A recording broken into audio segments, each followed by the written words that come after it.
suis Saïd Amou, je suis le créateur du cabinet de recrutement Mosaïque RH. Je suis sportif de tempérament, j'ai fait énormément de judo. Je suis également universitaire, j'ai étudié en Seine-Saint-Denis. J'ai décroché un certain nombre de diplômes qui m'ont permis à un moment donné de faire des études longues et surtout en fait de travailler sur un certain nombre de petits boulots. Ça va des centres de loisirs jusqu'à l'accompagnement en fait d'adultes à l'étranger, de touristes à l'étranger. J'ai réussi à comprendre un certain nombre de mécanismes qui m'ont permis de créer ce cabinet de recrutement qui a pour volonté de lutter contre les préjugés, lutter contre les stéréotypes, permettre aux entreprises de recruter les candidats qui sont issus des quartiers populaires.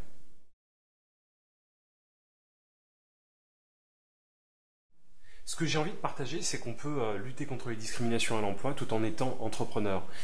J'ai envie de dire qu'aujourd'hui, on peut imaginer de nouvelles solutions pour pouvoir réduire les inégalités, pour pouvoir réduire en fait le niveau de difficulté sociale qu'on a dans les quartiers.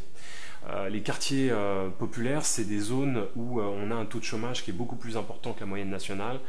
Lorsque la moyenne nationale est à 10, ces quartiers proportionnellement peuvent monter à 30, 40 ou 50% de chômeurs. Et pourtant, dans ces quartiers, il y a plein de gens qui ont envie de se lever le matin, il y a plein de gens qui ont envie de travailler, qui ont envie de réussir leur vie. Et malheureusement, ils n'arrivent pas à trouver un emploi qui correspond en fait à la hauteur de leurs compétences. Et il était utile de répondre en fait à un autre problème qui est celui des entreprises qui expriment le besoin de recruter régulièrement et qui n'arrivent pas à identifier les bonnes personnes. Et donc le paradoxe, c'est de mettre le doigt sur ces fameuses entreprises qui nous disent qu'il y a 500 000 emplois non pourvus chaque année et c'est 20, 30, 40 millions de... Et c'est 20, 30, 40% de chômeurs dans les quartiers. Il y a forcément en fait des rencontres intéressantes à créer et nous avons naturellement eu comme idée de créer le premier cabinet de recrutement pour pouvoir réduire les préjugés, pour pouvoir lutter contre les discriminations à l'emploi. Et cette rencontre se fait par le biais en fait de la méthode du cabinet de recrutement. Il était pour nous utile en fait d'être en rupture avec les politiques publiques traditionnelles. Nous avons voulu montrer qu'avec un modèle économique innovant qui permettait en fait de rendre un vrai service aux entreprises en facturant ces prestations, parce que ces prestations de qualité, on peut générer naturellement des revenus pour pouvoir financer le traitement de cette problématique sociale. Et aujourd'hui, nous avons recruté 20 collaborateurs, des consultants qui sont disponibles pour pouvoir répondre aux besoins de recrutement des entreprises. Et nous sommes également dans une finalité de vouloir réduire les inégalités dans les quartiers. Et donc la conclusion, c'est de se rendre compte qu'on est capable aujourd'hui de pouvoir réduire les inégalités dans les quartiers, lutter contre le chômage, en ayant un modèle économique relatif à l'entrepreneuriat social qui permet en fait naturellement de générer des sources de revenus pour pouvoir financer la problématique sociale et la réduction des inégalités. On voit bien que par le biais de l'entrepreneuriat social, on peut à la fois être dans des dynamiques d'entrepreneurs avec un objectif de servir l'intérêt du projet de l'entreprise tout en servant au final l'intérêt de la société. Je pense que le modèle de l'entrepreneuriat social peut à la fois servir l'intérêt de l'entreprise mais également l'intérêt général.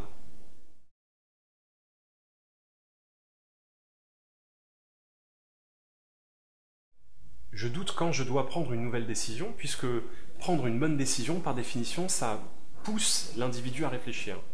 Et cette réflexion est illustrée par un moment de recherche, et donc s'illustre par du doute, naturellement. Donc le doute, pour moi, n'est pas une faiblesse. Le doute est une phase de la...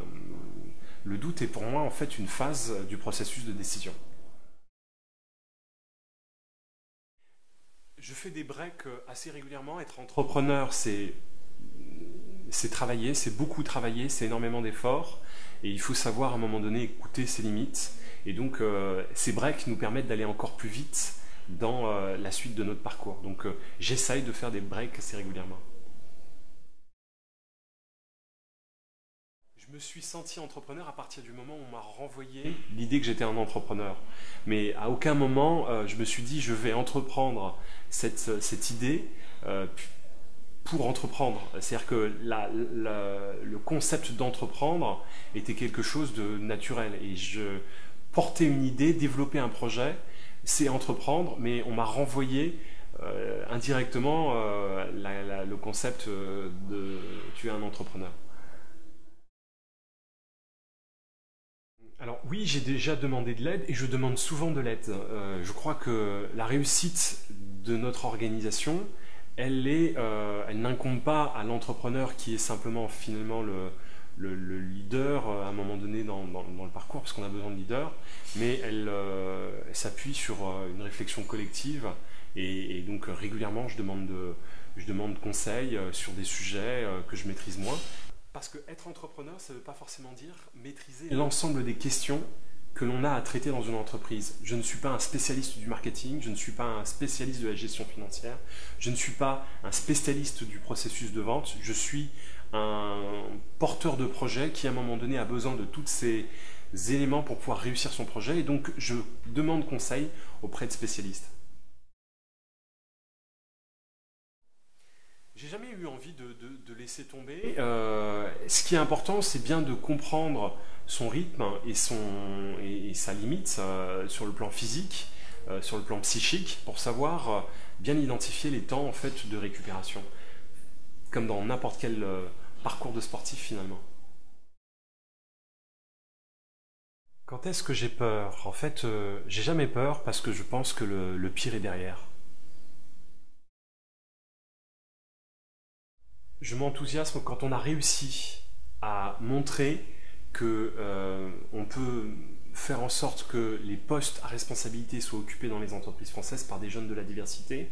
Et quand l'entreprise nous dit je suis ravi, ça marche. Et quand je suis face à un candidat qui me dit je suis ravi parce que j'ai été recruté au niveau des compétences réelles que j'ai.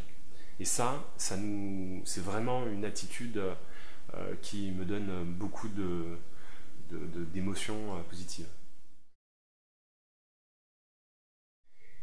Ce qui m'énerve, c'est d'entendre dans l'opinion publique les dérapages et les prises de parole qui tendent à stigmatiser des populations, qui tendent à stigmatiser des groupes, basés souvent sur le mensonge ou la méconnaissance des phénomènes.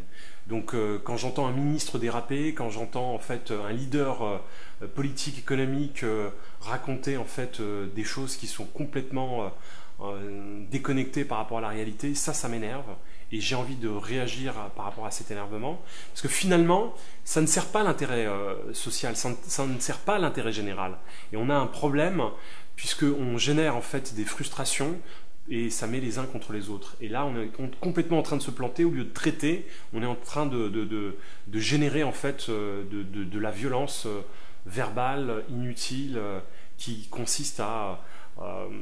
voilà, on génère de la violence verbale. Moi, j'adore mon équipe tout le temps. Parce qu'elle me permet d'affiner mon projet, elle nous permet en fait d'atteindre nos résultats, de convaincre l'opinion publique, de convaincre en fait les décideurs en entreprise, c'est-à-dire les recruteurs, et ça permet également un bon niveau de satisfaction au niveau des candidats.